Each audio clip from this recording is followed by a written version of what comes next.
everybody. Welcome to the Technology Evangelist podcast. I'm Dr. John Fluke, and my guest today, I've said this several times on the podcast, but I don't think it's ever truer than today, which is the guy really doesn't need an introduction. Dr. Gordon Christensen is a huge name in the industry. In fact, he was recently in my hometown of Kansas City, and we went to the dental school here, UMKC, where he was speaking to the students down there. And I told the youngsters in the audience, I said, this is like the Paul McCartney of dentistry. And I really do think that, because he's been at this so long and he knows so much. He's got such great insights. So today we're talking to my good friend, Dr. Gordon Christensen. Gordon, thanks for coming on and joining me today. My pleasure and honor to have a chance to talk to the group that listens to your webinar. And you are certainly the technology man in the profession. So I'm delighted to share some ideas with your group. All right. Well, I always start off with the backstory. So, and honestly, I think your backstory is fascinating because I happen to know a bit about it. But wind back the clock as far as you'd like to go, Gordon, and kind of tell us where where you started, what tripped your interest in dentistry, and then how you got to where you are today. That's a long story, so I'll try to be brief with it. I started out in a blue collar family. My family was wonderful. My father and mother, hard working people, never made much money. Dad had a third grade education. My mother had a high school education, and they had two sons. Boyd Christensen, my brother, who gradually became president of one of the most important insurance companies in the world, and he did his master's degree at Stanford, so he got a good start there.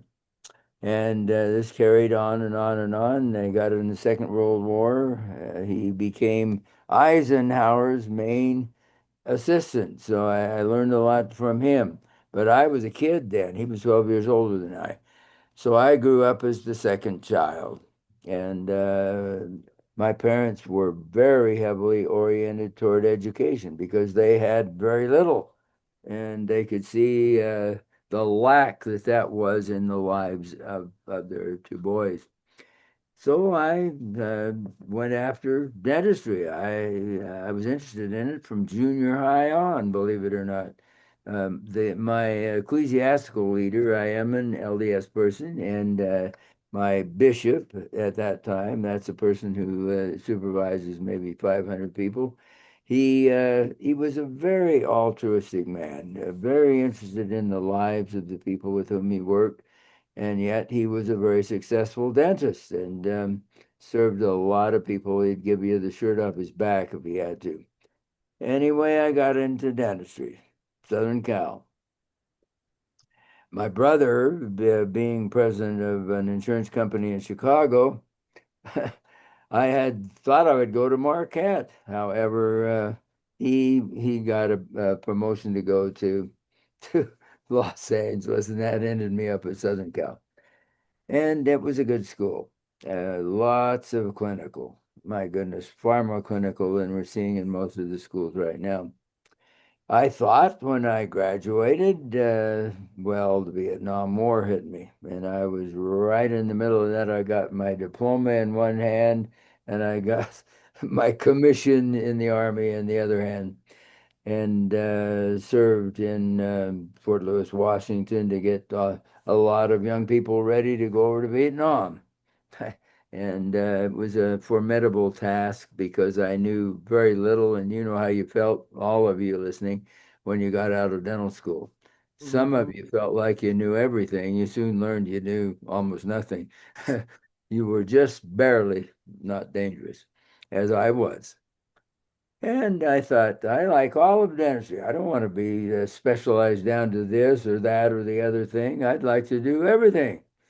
And that was either general dentistry, or it was pedo, which treats a little bit of everything, or it was pros. Hmm. Well, I ended up in prosthodontics, and but I've done my entire career on everything. I thought also, hmm, I'd like to just settle in a town in central or partially Southern California and be a dentist. Well, that didn't happen.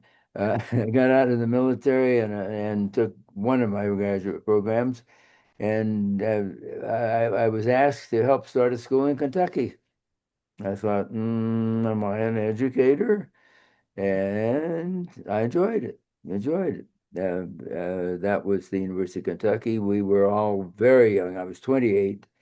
I didn't know anything. Literally, I felt very incompetent.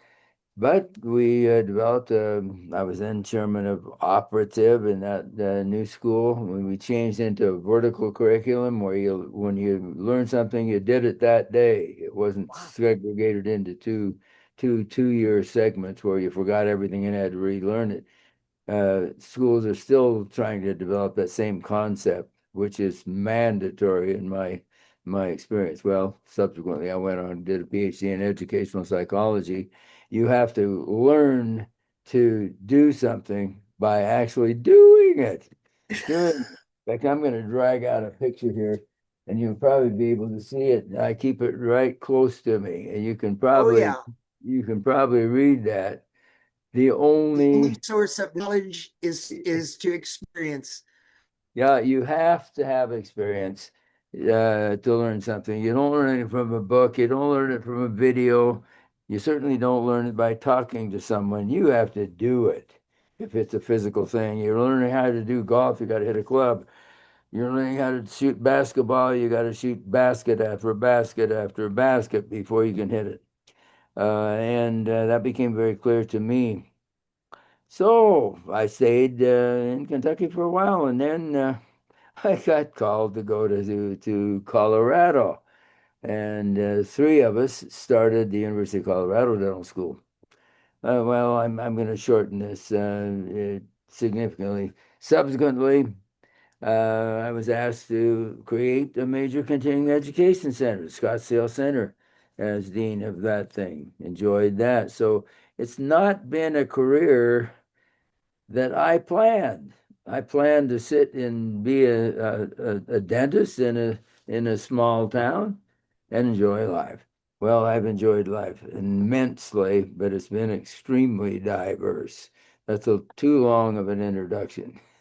No, that was honestly that was perfect. I love hearing about how people got to where where they are. I mean, I think it's just great stuff. You said something there that reminded me of my grandfather. My grandfather once told me, he said, "Son, experience is what you get 5 seconds after you needed it in the first place."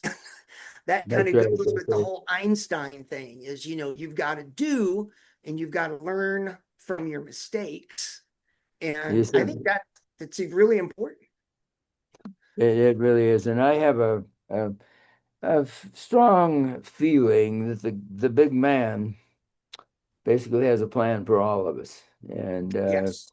we may plan it out secularly, but there's a spiritual orientation. There's a reason we're here, Yeah, and absolutely. he helps us find us. So let me change tack just a little bit because one of your big passions and probably, well, I don't know about probably because you're so well known, but one of the things that you're really well known for is CR Hmm. and the entire group that you have and stuff. Can you Yes. tell folks, why is CR so important to dentistry for those maybe are younger or just aren't as familiar with CR and what you all do there? Well, I was an academic the first 15 years of my career, and therefore I had some time to get involved with ADA, AGD, particularly ADA. I've been on most of the councils during that 15-year period where you serve a 5-year term Mhm. doing whatever related to the American Dental Association. And I could see the enormous need for non-biased, non-paid research. And my wife, Dr. Ella Christensen, could see the same thing. A large company with inexhaustible funding could set up a research project and make a new product. And the small company had a hard time getting through Food and Drug Administration, FDA. And often, as I said on some of these councils, I would see a large company come with a new product and bang, it was approved.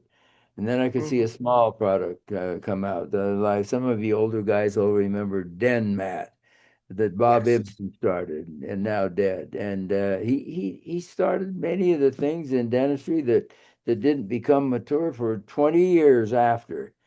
A very, very bright guy. People would beat on him and say, that won't work, that won't work. And he just did it anyway. And it turned out that acid etching caught on, composite buildups caught on. And these were all coming from Ibsen. And he had a hard time getting approval because he was a little small company. The big yes, companies, bang, they got in. And because they had a little money, sure. the small companies didn't. And that, I'll tell you the story. It's kind of a spiritual story. Okay. I felt that I was speaking in Salt Lake. Uh, had nothing to do with my particular orientation. They had asked me to speak there, and I thought, as I pondered that night, I'd had a kind of a sleepless night. I thought. We've got to get some real world experience into publications. At that time, publications were primarily, oh, brand A is the best. Well, I don't Mhm. care what they call it. I need to know what's in it. I need to know the brand name. And so I started doing that. I was shot at, criticized, frustrated, and I kept doing it, kept doing it. You know, they're trying to return to that again now. I cannot believe it. You have to know the brand name of a product to have any ability to implement it into your practice. So I thought, okay, let's start a nonprofit organization that evaluates products. We don't charge money to evaluate a product. My peers, then I was at the University of Colorado, they said, you're crazy, Christensen, you'll go bankrupt in 6 weeks. Well, we're in our 50th year, and I think it's far more important right now than it was 50 years ago. I sincerely do. We're I do seeing, too. I'll say something that you won't like. We evaluate many products, and 4 out of 5 of the products we evaluate do not meet their advertising claims. There are many half-truths. I'll give you one. Sure. We have fluoride in our sealant. That's true. They fail to say that it is a hydrophobic resin and the fluoride can't get out. There's a half-truth. I see Yes. that in so many ads. And we started it in a room not much bigger than this place where I'm sitting right now, my little office here. Um, and it grew exponentially,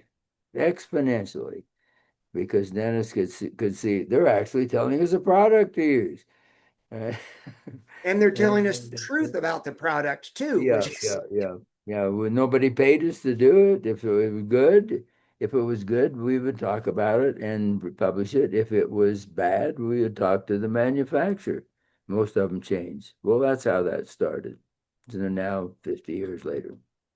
and I think that's so critical. I mean, number one, unbiased by anything as an evaluation. And number two, I was obviously this next statement's going to, I was greatly influenced by my grandparents. And Hmm. my grandmother used to say to me, honey, if you can't say something good about someone, don't say anything at all. That's And right. that's kind of always been the way I've approached things. I mean, I don't do the research that you do on your level. But I've always said that if I use something and I like it, I will tell people about it.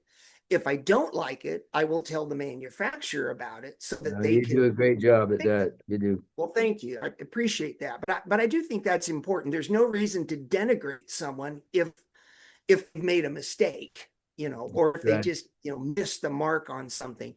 So for, one of the things that I run into a lot in the profession, in the industry, Gordon, is once again, small companies trying to get a toehold in the industry. Um, Mhm. some of those folks may watch this, and I want to ask you so that they know the process.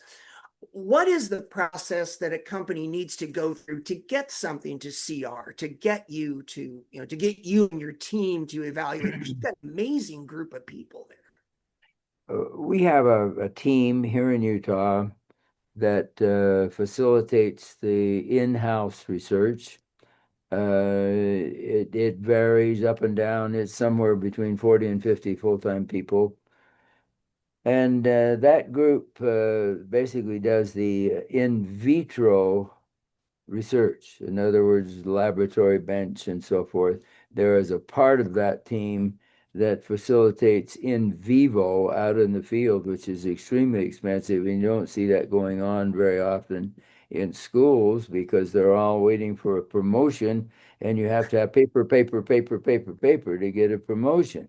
So they'll Right. do in vitro, which is crush something, dissolve something, get some statistics and publish it. That's what you're seeing in the dental literature. And the team in Utah is the administrative and in vitro research group. We have 450 evaluators in the field, and they're spread in 100 countries, I guess, right now. And they look at products after we've done, well, after FDA's cleared it. They Mm-hmm. don't approve things. They clear things. That just says it probably won't kill you. And then we get on it. We get on it and look at it and in an unbiased way in vitro, and then it goes into in vivo if it's pertinent to go in vivo. I was just on the internet this morning with the lady Kira, who's now running the crown evaluation that's been going. My goodness, if we go clear back to zirconia in just internal zirconia veneer, we go back 27 years. We go back about 12 years on monolithic zirconia. So I can pretty well tell you what's going to happen to these crowns as they go on through history. It doesn't matter how they break, or it doesn't matter how the color comes off. We're going to see it. It's in the Yes. mouth. And we're in about 100 countries, and every country is different. I've done a lot of courses, as John has. And as I look back over the years, I learned something probably more than they learn from me when I'm out on the circuit. I learn what people are using, what's working, what's not working. And let's say they paid 100 grand for a product, which is not impossible right now. Is No. it working? And you're into technology, John, all the time. If I'm going to buy $100,000 trinket, it dang well better be better than a $7 impression or whatever. Bingo. Yeah. Yeah, So and that to follow up on one thing, if a new product does not have these four characteristics, you don't want it. It has to be faster than what they're doing now. It has to be easier. It has to be better than what they're using now, and it should be less expensive. Of the 47 technologies we've now observed in dentistry, a lot of them do not meet those four words or phrases. yeah, They I are can more believe it. expensive. They may be a little faster. Are they better? Not necessarily some of them. Some of them are indispensable, such as cone beam, Hmm. indispensable, and others are not. If I can make a $7 impression analog or pay 18,000 to 65,000 for a scanner, it darn well better be better. And is it? In some ways, yes. In other ways, not. This is the frustration I have.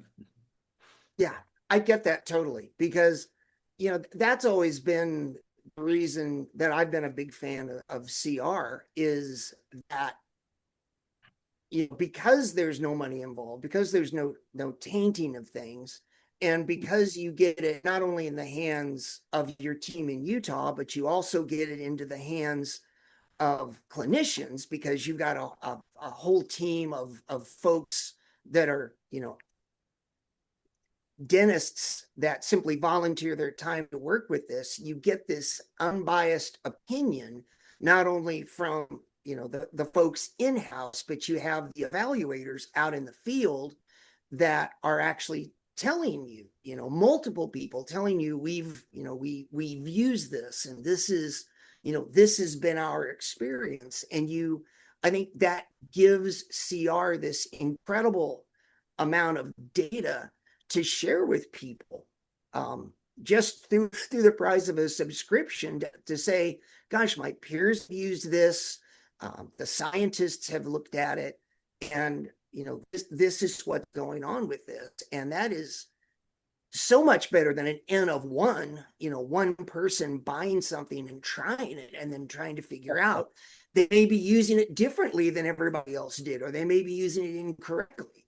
But when Um, you've got this huge number of people that are doing it, you're going to get those good, solid numbers that give you an indication. And I love that.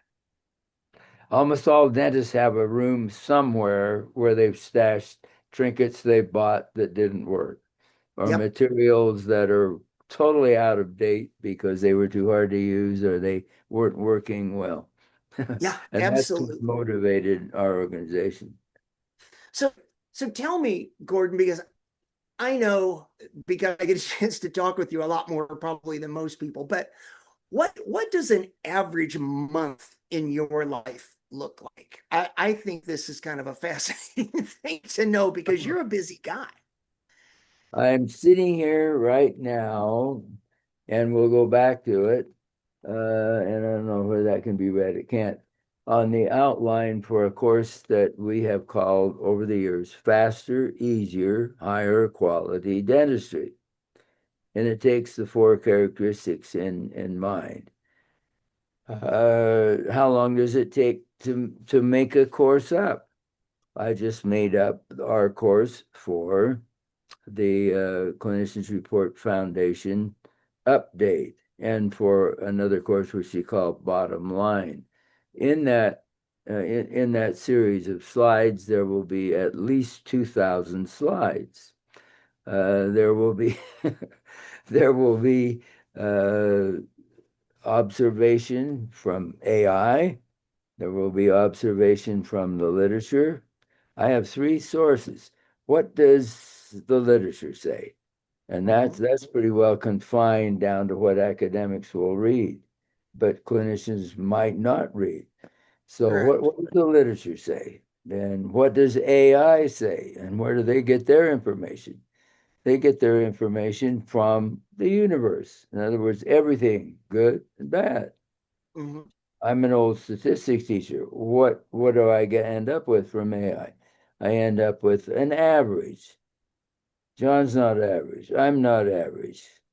Uh, we're all different. I don't want an average. I want that subdivided. If AI is really going to be important for us, and it is right now, because it does give me an average, but we need to have subcategories. What does an older person have relative to this concept?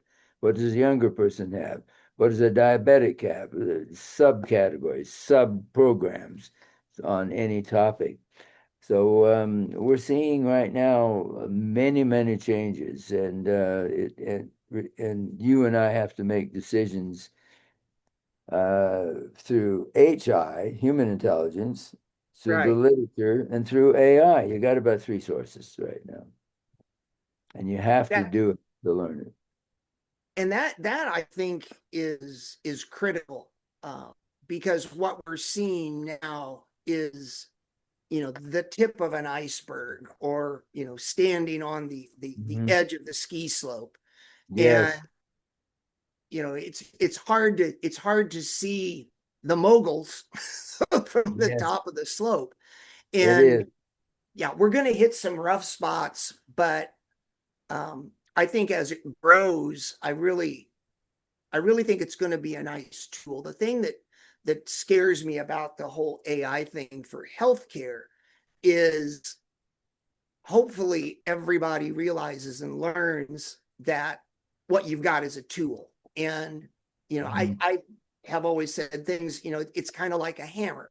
You can go to Home Depot and walk down the hammer aisle and you can see 20 different hammers. They all do the job, but Uh, you've got to find the right one that fits your hand and is the right weight and all that sort of thing. But the hammer can't do anything without the human being, without the knowledge of the person doing the construction.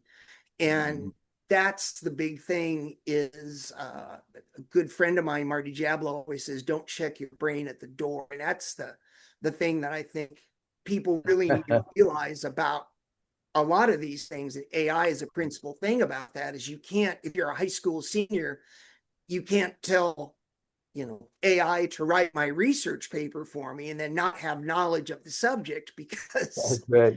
Hmm. that'll end up in a disaster because they make mistakes. But if you use it like you would a perio probe or an explorer or a radiograph, and that helps augment your decision making, then that's a totally different story.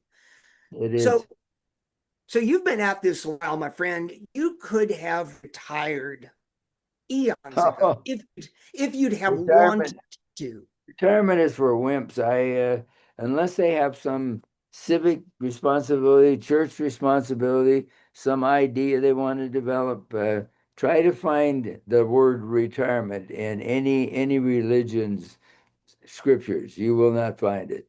Most of the people who basically have done anything in the world um, carry on till the end of their life. One of the magazines I take is The Economist, that some of you probably know about. I get data from all over the world in The Economist, and the last page is usually someone who is notable who has died. And it's very interesting to see. You may know that the average life expectancy of a male is somewhere around 78, 79, a female a little older. But you look at these people who have been prominent enough to be listed there, they're dying at 90, 95, 98. What am I really saying? When you find what your reason for life is, why you're here, you don't quit at 50 or 60. I see some of these young kids saying, "Oh, I'm going to retire at 55." What are you going to do then? Read a book? Yeah, Fish? yeah. Uh, I don't know. Retirement. I'm going to follow that out. The Dalai Lama Hmm.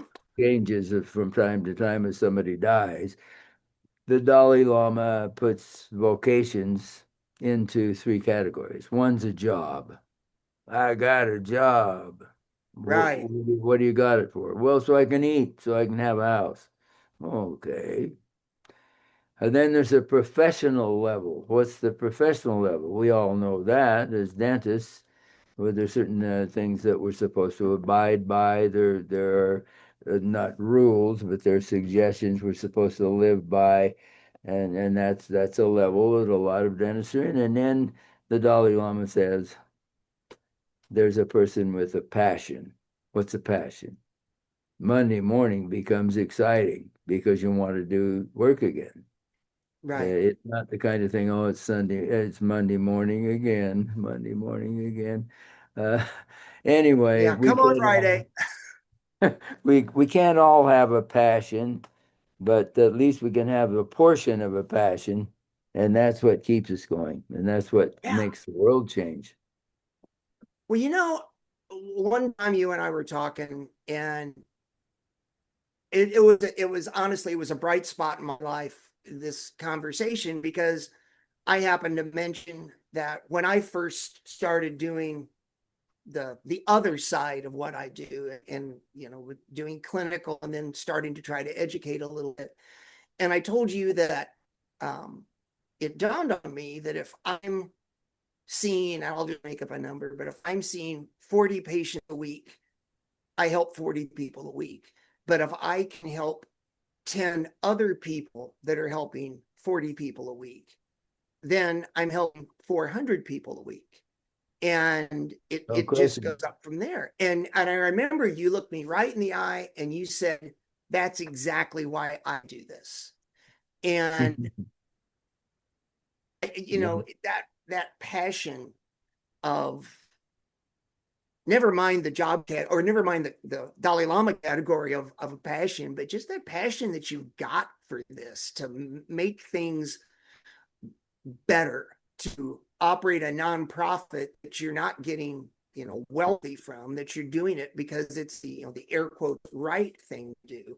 I think it's just Mhm. incredibly motivating. That the profession needs people that have that that wherewithal and that desire to make it a better place. I And I agree completely with you, John. And we're seeing some very good things happen in the profession, but we are also seeing some that bother me continually because the bottom line is the only thing that are concerned about. If a person does a reasonable, good job in their profession, regardless of what it is, right. if they are treating people honestly, if they're taking the time to become involved, not just with what their minuscule thing that they're doing or treating it, but with the whole person, they can't avoid making far more money than any human person needs. Yeah. I've really seen that. You do a good job, they come back, they send their friends back. I've I've got a patient later this morning that's right along that line. He had, as an example, going to dentistry for a minute, he had a lower fixed ridge in the premolar and canine area that he had been into a local dentist, and the dentist said he needed that bridge taken off and implants placed. I did a cone beam. He had 3 millimeters of bone, facial lingual in the ponic areas. And although I could put small diameter implants in there, it certainly would not be an appropriate thing. I repaired that bridge 20 years ago. Now he's gone 20 years on it. And I'm seeing him this morning because he ate a piece of German bread that was hard and broke Oh, it. And so I don't know what I'm going to see this morning on that patient, but the bottom line is we're here to preserve teeth, and not just to rip them out and do something because it's new or because there's a little more money in it. I'm seeing that right now with buildups, crown buildups. mhm. We dentists have as a mantra what? Preserving natural teeth. But some of the schools are getting to the point where they don't even want to teach building up teeth. Oh, that's too broken down. Rip it out, put an implant in. Certainly, that's one of the alternatives. However, I've got one implant in my own mouth right there. And over the last little while, it's been kind of hurting. Do you know why? Because it doesn't Really? move. And it's right at the back part of that lever arm, isn't it? Okay. Yeah. Uh, and so it doesn't move. So it dominates my occlusion. Every once in a while, I have to have it adjusted. It's got a zirconia crown on it, or it'll push my occlusion in the opposite direction. And implants are great. I've been placing and restoring them for over 45 years now. My original implant course was from Brandemark himself, the guy that brought him into dentistry. So I've done a lot of implants, but they are the last resort, not the first resort. You know, you just triggered a thought. Um, when I was in school, there was a prosthodontist. He was actually the chair of the prosthodontic department at UMKC.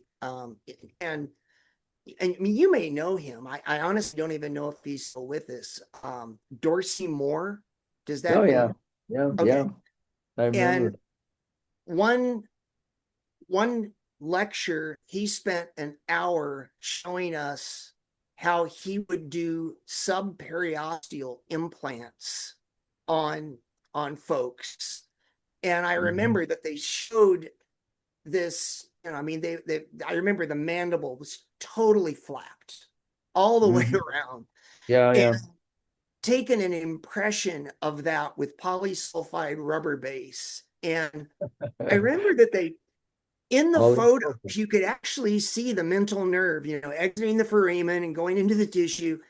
And I said, Dr. Moore, how do you, with impression material, how do you keep engaging that nerve by fiber and tearing it? And, Uh, and he said, sharp scissors and a lot of skill.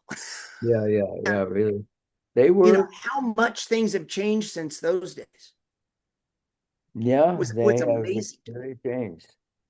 So let me ask you this. You've got an incredible voice in the profession. Um, Maybe the most credible voice when it comes to products. It's Um, humble. It's humbling though. Every time I stand up, I think, I hope I'm saying the right thing. Good well, Lord, help me to say the right thing. Seriously.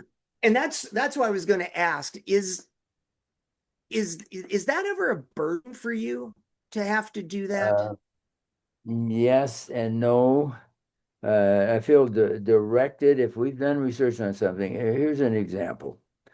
Rella, my wife, is much smarter than I am, and she She was is the probably the smartest lady I've ever met. I just want to she throw is that out there. And she I is mean the that sincerely. well, I've lived with her now 67 years, 67 years, and I do validate exactly what you said.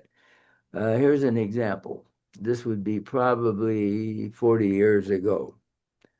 A disinfectant was then popular. It was not, it was an acidic glutaraldehyde, not an alkaline glutaraldehyde like we're using now. It was an acidic glutaraldehyde, and it had been cleared through FDA. And you diluted it. You had a bottle and you poured a little in, and you diluted. Now, Rella is a PhD microbiologist, also a PhD physiologist, and she evaluated that and found that toilet water was probably more effective. Wow. And she, we didn't aggressively go after that company because all we would have is a lawsuit. Sure. Well, we did have a group of attorneys come out from New York and give us a cease and desist order. What does that mean? That means shut up or we'll sue you. And Rella's just barely 5 feet tall. She's small in physique and fairly humble, but she is a piranha in disguise. And we had this big group. There were about 6 attorneys sitting there around the table telling us to cease and desist. And Rella said, well, when you do research similar to what we've just shown you, you will be happy to see if it coincides with ours, and we will change. Otherwise, we'll see you later. Never to be heard from again. Well, what happened? FDA finally heard, I'm sure, of her research, but of others, and they evaluated it and went into their company and they poured all the stuff down the New York drain. And that Wow. product was no longer on the market. That's an example. You- when you've got the research, it isn't just an opinion. Well, and the conviction to stand by that too, because a lot of people would have, thought to themselves, "Oh my goodness, no, I can't do that." Yeah. Even if I have the research, a lot of people would have been like a turtle and pulled back in the shell and pulled a little flap up in the front, Yeah. and hidden away. And that goes back again to the passion that both of you have. Since you brought Rella up, I want to. I know that it's her research and not yours, but talk to us a little bit about the Carrie's research that she's been doing with Okay. her Okay. track research group. Well, she is going to change much of dentistry if we both live long enough. We're both in the same age range, and we're both healthy. We just finished our 3-day exam at Mayo, which we do every year. And I was on the phone just yesterday talking to the culmination and summary of that, and I have nothing wrong with me. So quitting would be absurd. We will not do that, and neither will she. What has she found? With her background in both physiology and microbiology, she dates back in her research to W.D. Miller in the not late, the mid 1800s. And the publications of W.D. Miller were in the late 1800s, where he said, with using a light microscope as his evaluating process, that strep mutans was the primary organism causing dental caries. Now, that was profound at that particular point. There were no electron microscopes. There weren't even any high-powered light microscopes. So he was using a small uh, light microscope, and he became the first oral microbiologist. Well, so what? I would suggest that almost everybody listening to this webinar was taught that strep mutans was the primary organism, Yes. along with strep salvarius, actinomyces viscosus. There were half a dozen organisms you and I learned. That's all, half dozen. He has now identified over 150 organism types in dental caries, and strep mutans is not even in 40% of the carious lesions. Now, I'm the helper on that particular project where we go in and isolate, not just with rubber dam.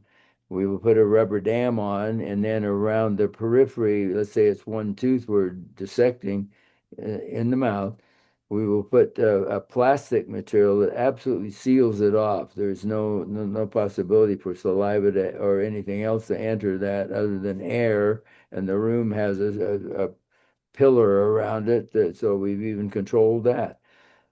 And she's found that on the external of the tooth, and this is no criticism of W.D. Miller because he was right, on the external part of the tooth, strep mutans is the primary organism.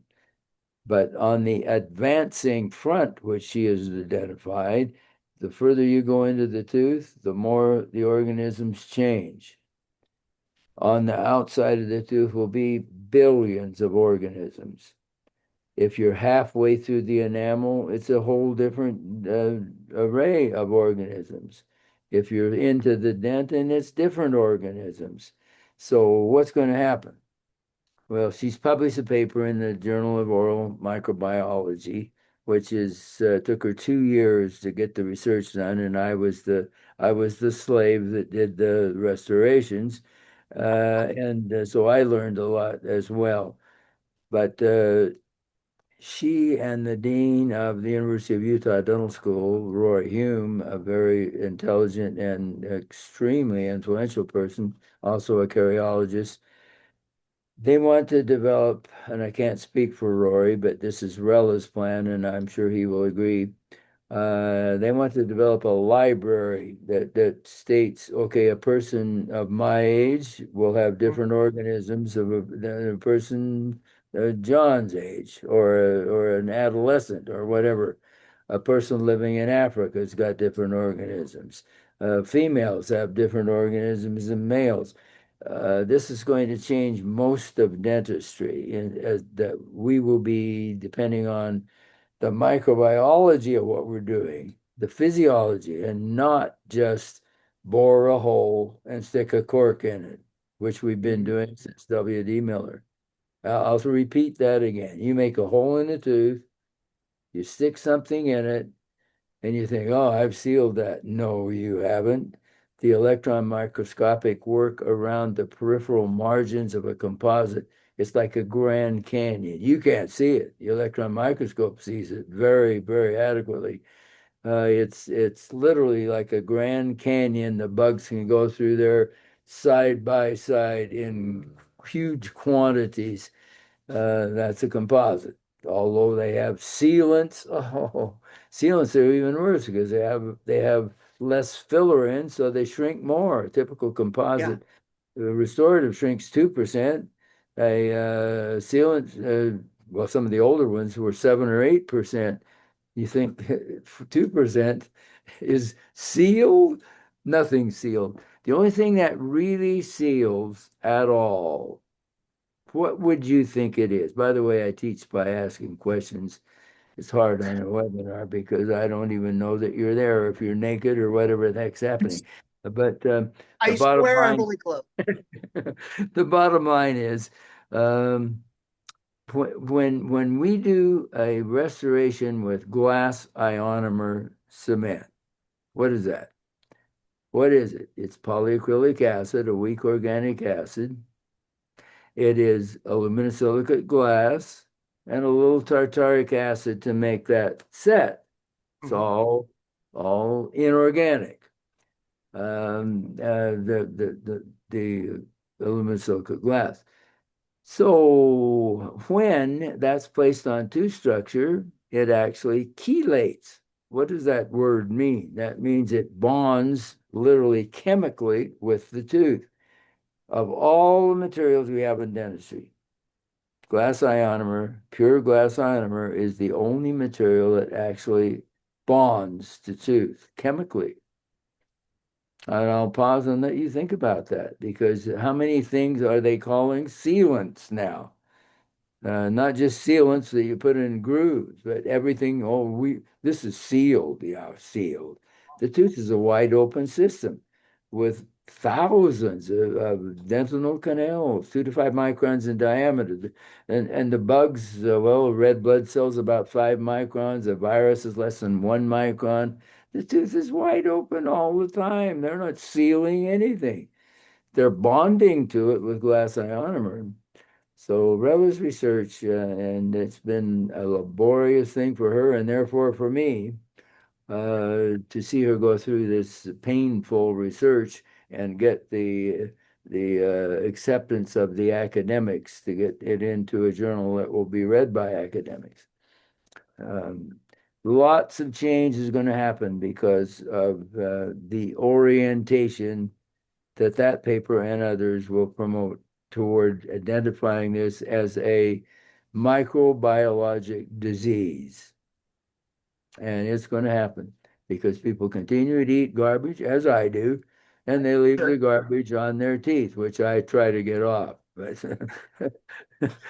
it's going to be I changing markedly in the near future. do you think that some of those changes will be changes in the restoratives, maybe restoratives that have some type of, I don't know, like reaction with those bugs? Or, Bioactivity is the word that everybody's using right now. And it's motherhood phrase, even though they can put anything you want on the ad, nobody right. really criticized the ad. There are, I just wrote an article for the CR report on that, on bioactivity. There are several concepts, bioactive glasses, there are other bioactive chemicals that will stimulate bone growth. So yes, that will be used as part of this new phenomena. However, some of the things that are coming out are using the word wantonly. And what does that Mhm. mean? It's there because of the motherhood concept that it represents. It's supposed to be good because it's, quote, bioactive. Is it truly Right. bioactive? No, in most of those things. No, be careful with that word. But the bioactivity properties have been identified in many different divisions of materials. And yes, that will be a big one, John. Okay. We've got to have restorative. Well, I want to take that a step further. Sure. Our zirconia crowns are working. We've done thousands in research and clinically. Glidewell, who started that whole concept, does 3.5 million crowns a year. 92% of them are ceramic, and 80% of that 92% are zirconia of one sort or the other. We know they're working. However, we know they don't fit. And I'll pause so that you think about that.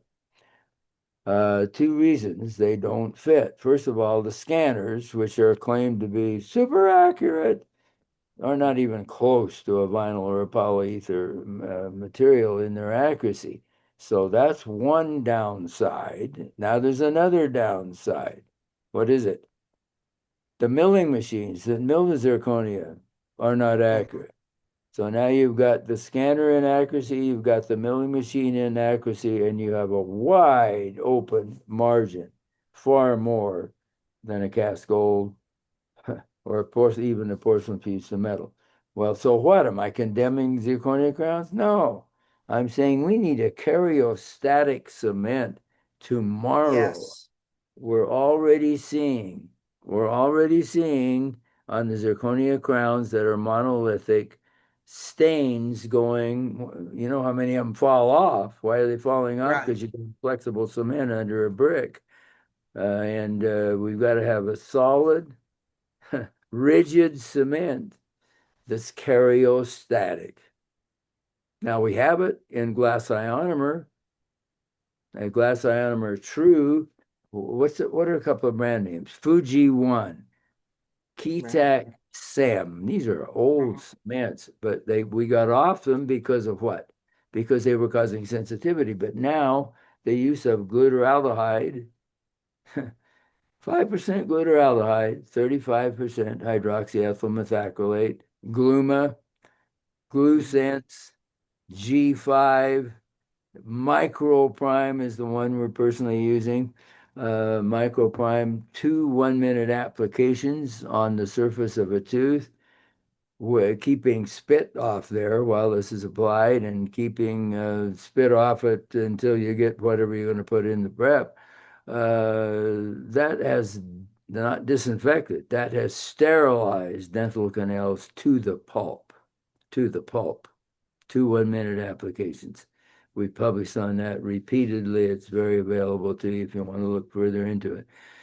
Microprime two 1-minute applications. Well, that will be the start of this new revolution that's just sitting there ready to burst to get us thinking more about the microbiology and not just how to cork the hole off and let it see and leak all the way around the edges. So we need a karyostatic cement. We need a rigid cement so the crowns will not come off. You old guys listening to me right now, uh, zinc phosphate, which was a horrible cement, uh, had no crowns come off. Glass ionomer, which was a much better cement, had no crowns come off. Why? They were rigid. They were solid. When I take a pen like that, watch this, I can bend that a centimeter. And that's what you're putting under a brick over the top of it, which is zirconium. We need solid cements with karyostatic activities. What are we promoting right now through our research?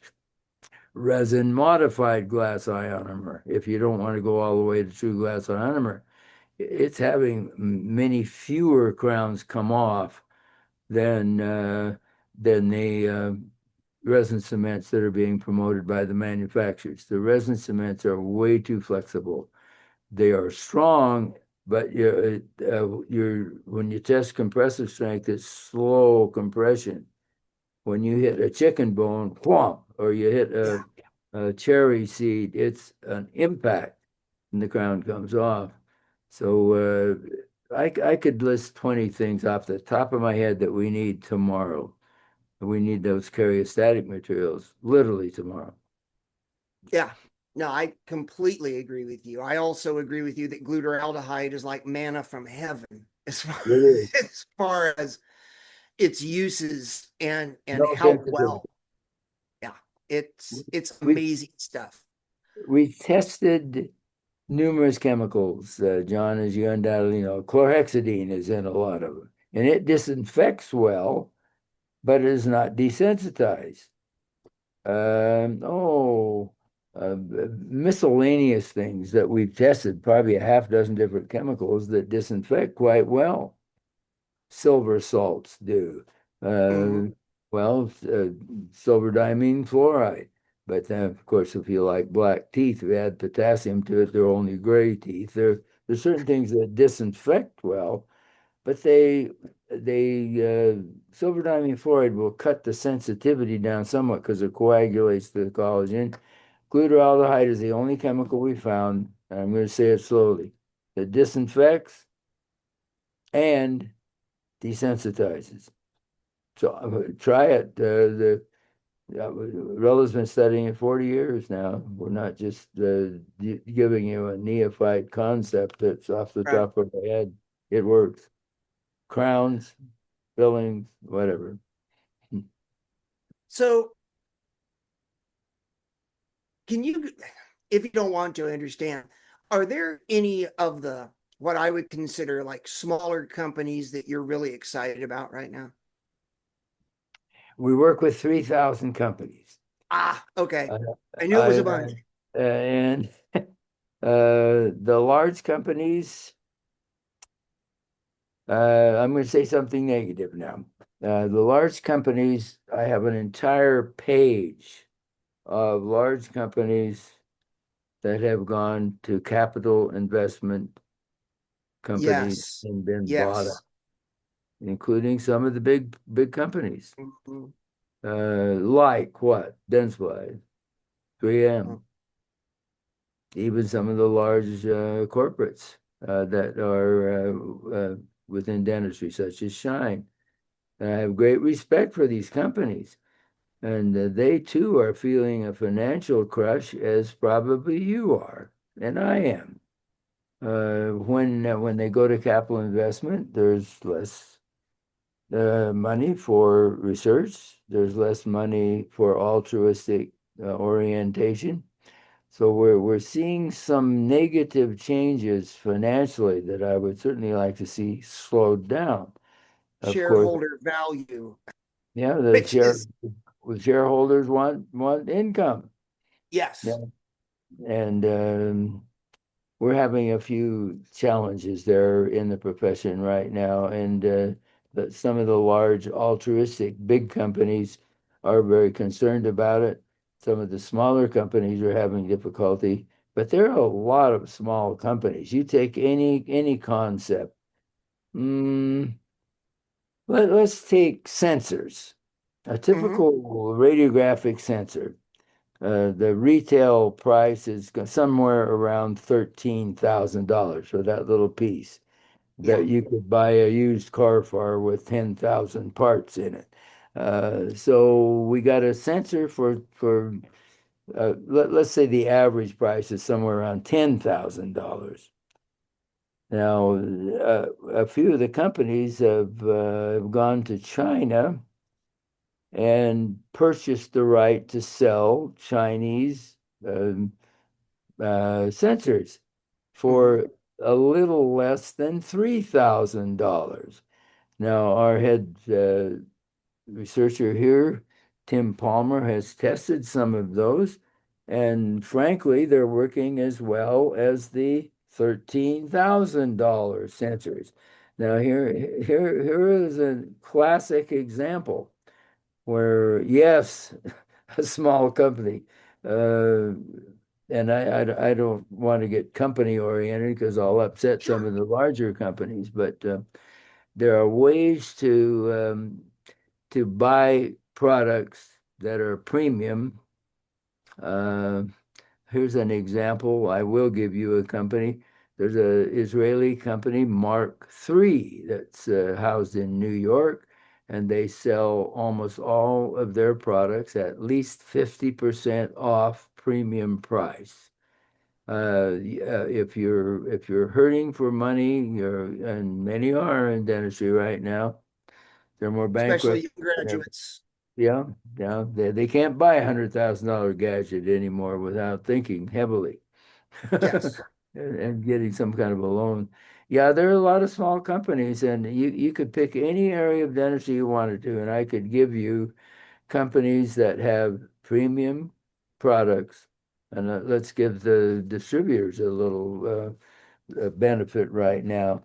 We've tested many of the products that are in-house products from Shine, Patterson, Burkhart, Benco, Darby, and they're not dumb. They're going to get a product that has a good track record, and they're Hmm. selling for somewhere around 30 or 40% reductions. They're not getting the same kind of reduction as a company like Mark III that's selling at 50% off. But stay with some of your house brands. If you have questions, call us. We'll be glad to tell you about what we're seeing. Oh, by the way, how do you contact us? May I share a slide, Oh no, John? please, absolutely. Let's Let me let's see. share a slide. There's one now. Let's Okay. see. I've got to take that down and hit the share button. Okay. Oh, it's not turned on. You got to turn it Hang on on. here. Let's see if that did it for you. Yeah, let's see. Did it do it? Looking here. Let me look at advanced sharing options really quickly. There we go. I can see you, Gordon. I got it. Got your slide, or I got your desktop. did you get the one with the address on it? There it is. Yep, I see it now. That's contact us. Is that what you're seeing right now? Yes. Okay, Yeah. good. Well, if you go to our website, there are two websites. This one is involved with all the continuing education things. We have education from 5-minute videos onto cruises and ski courses and so forth. This one is you put a product into that one, and you'll get all the research we've done on it. We have a catalog every year. There's the 26 catalog. How do you get information about that? Go to that QR code and Perfect. click it, and that'll ask you for your email, and you'll be able to get anything we've got. And we'd be delighted to have you do that. Let's see. Outstanding. I'm going to stop sharing right now. Okay. There we go. Yep. And you're back. One of the things I wanted to bring up just before we wrap up is the the passion that some of the manufacturers have. Like I know I'll throw two out. Ultradent and PacDent are Oh, two of the thank you. companies Yeah. that I they just don't it seems to me, at least, they don't seem to do that. Let's get a corporate buyer. Let's do something. Let's hold our own. Um, and just keep chugging along, and we'll sell what we've got, but we don't want to be absorbed by something bigger. Kind Yeah, of yeah. respect. Ultradent started the same year we started, 76. We're Wow, in our 50th year. Dan Fisher came down here, and he was young, I was young at the time, and we kind you're still of young, Gordon. yeah, at heart. Um, we immediately attracted one another relative to our goals, and Pac Dent the same thing. Uh, Denny and some of the others who are working with that company are really trying to stay as an independent organization. And but the big companies want to buy the little companies out. Yeah, they do. They And do, and it's hard to say no when the number gets big enough. That's the problem. it's hard to, some of the small companies will go in with a big company. Shine's an example where they have Shine One. And what is Yes. Shine One? Shine One is a whole milieu. I don't even know how many companies that they're buying out. They're having Yeah, I trouble agree. connecting them computer wise to get communication adequate. You will see a lot of that happening where well, in this case a distributor, but a large company will buy smaller companies. Dentsply has been doing that forever. Dentsply has hundreds of small companies within them. But you want to get them, I'm going to say it candidly, before they go with the big company, because the big company's got another profit level in there, haven't they? Yes. Uh, I'm Yes. not negative Well, about the big companies, though. Well, no, I and I get that. I mean, it's just a different it's a different set of rules as that happens. So as we wrap up, my last question for you, and then I'll let you go because I know you're a busy guy. With your research-based background, and this kind of ties in what you're talking about, the increased commercialization that we're seeing in dentistry, where do you see the really good research coming from, like maybe now and into the future? okay. That is an excellent question. I had Stan Bergman of Shine. He just retired as CEO after, oh my goodness, decades of being the top CEO in the nation in all of industry, not just dentistry. I Great had guy. a long conversation with him just recently. Where are we going to get this research money if they go with a capital investment company? So, where are we going to get research?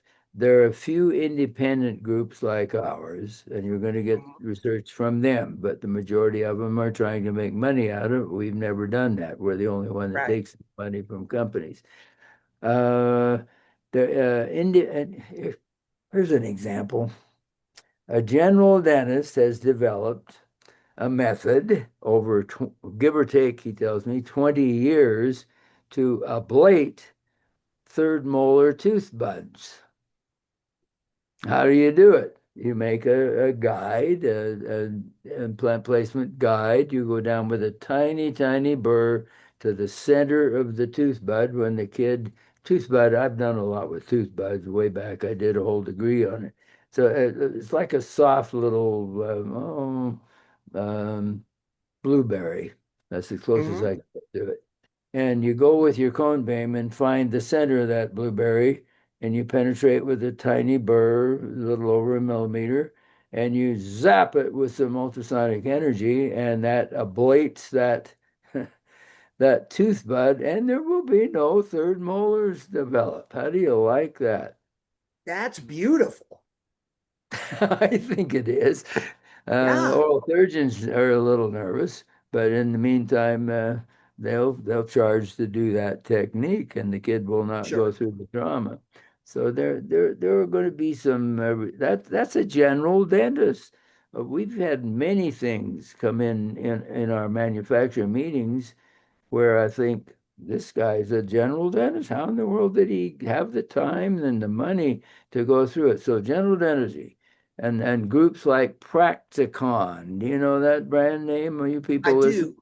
Practicon will take an idea from a general dentist, they'll run it through their own evaluators, and they will provide um, the opportunity for that dentist to get a portion of the profit that they get from selling the product. So it's going to come from general dentists, it's going to come from schools, but now we got another problem. The soft money's drying up because of our Yeah. political challenges at the moment. I am Republican, but and I did agree with a lot that Trump did, but that's one thing I'm very frustrated with, and so is fluoride. Um, but a lot of it should come from schools because Hmm. that they have to write papers, and general dentists don't have to write papers, and that's how you do a research project. So I see it coming from schools. I see it coming from private enterprise that has not gone completely money oriented, and there are a lot like that. You know that. I see Yep. it coming from the large groups like Robert Wood Johnson. I see many altruistic groups like that, but the government money has slowed down enormously. The corporate money has slowed down because it's gone capital investment. So we're going to have to Right. get creative, John. Yeah, we are. Okay. All right. Well, Gordon, gosh, this has been amazing. I'm so grateful that you decided to do this. It took us a while for people watching. It took us about 2 months to put this together because that's how busy this guy is. Oh, Um, yeah. but I am incredibly honored. I'm honored that you're my friend, but I'm also honored that you took time out of all this stuff you're doing to spend some time with me. Thank you very much. Well, It's it's my pleasure and great. honor, and I congratulate you, John, for being a leader in the technology arena, which is really confusing to a lot of the dentists now. Should I get this, that, or the other trinket or not? Is analog as good or is analog better? It's a hard one, very It hard is. one. It Yeah. is. So I like keep up to, what you're getting back to doing. the Einstein thing, I like to say I make the mistakes and then I just tell everybody what I did and don't do that. That's it. That seems That's to that's work our pretty well. mantra. That's exactly. Well, keep up the good work. I look forward Thank to. you. Thank Thank you. you. Everybody, thank you for watching. I hope you've enjoyed this time with one of the big names in dentistry. I'm Dr. John Fluke, Technology Evangelist. This is the Technology Evangelist podcast. We are sponsored in this endeavor by Medidenta, and I'm incredibly grateful for their support. We will see you soon. Bye. Thanks much.